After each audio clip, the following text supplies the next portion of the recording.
Dr. Trish Crouse is a practitioner in residence of legal studies and political science at the University of New Haven. She joins us now from Connecticut. So aside from who's in office, to get right into it, is there anything significantly different during the Obama and Biden presidencies versus when Trump was president that Republicans would want spending cuts tied to raising the debt ceiling? Yeah, I mean, obviously, the goal is to make it harder for Biden to come out sort of looking like the successor in passing the debt ceiling.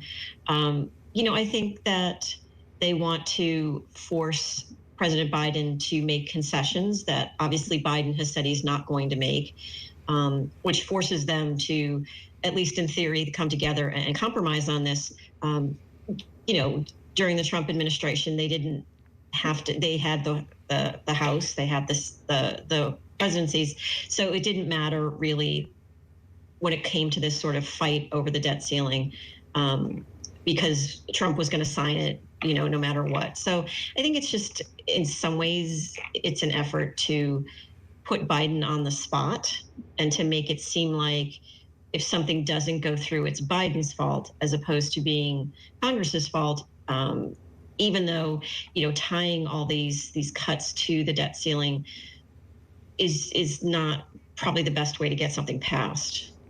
Yeah, it definitely seems like a political football just being kind of tossed back and forth. But do you see any path forward for the White House and Speaker McCarthy to negotiate spending cuts separate from the debt limit? Democratic Senator Amy Klobuchar did suggest that last weekend. Here's a little bit of what she said.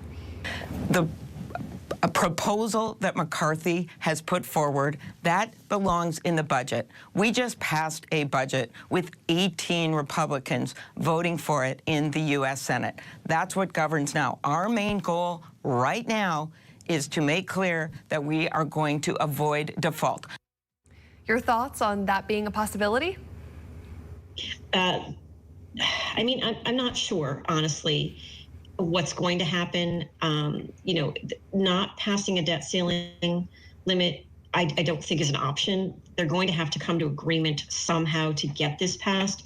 But I do think she's right. They're holding the passage of this debt limit bill hostage by tying all these cuts to it, when the reality is, in the past, really it's just been, let's focus on passing the debt limit bill, and then we can work on these cuts. Because I think Biden would be willing to work with Congress on the things that they are proposing in this debt limit ceiling bill, but he's not going to sign off on that to happen simultaneously.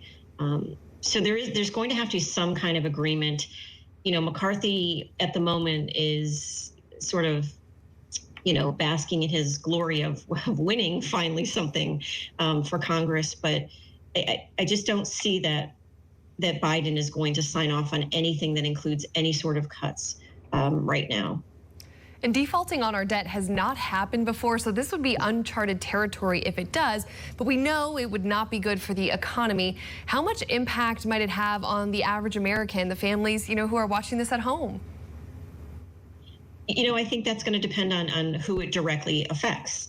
And if families do actually feel the impacts of defaulting on our debt, then I think it's going to impact a lot of people across the United States. You talk about military people who may not get paid because of this. You talk about the average American who may outright lose a job because of this. The problem is that a lot of Americans don't necessarily tie those types of things directly to what Congress does, because a lot of people don't really know what they do.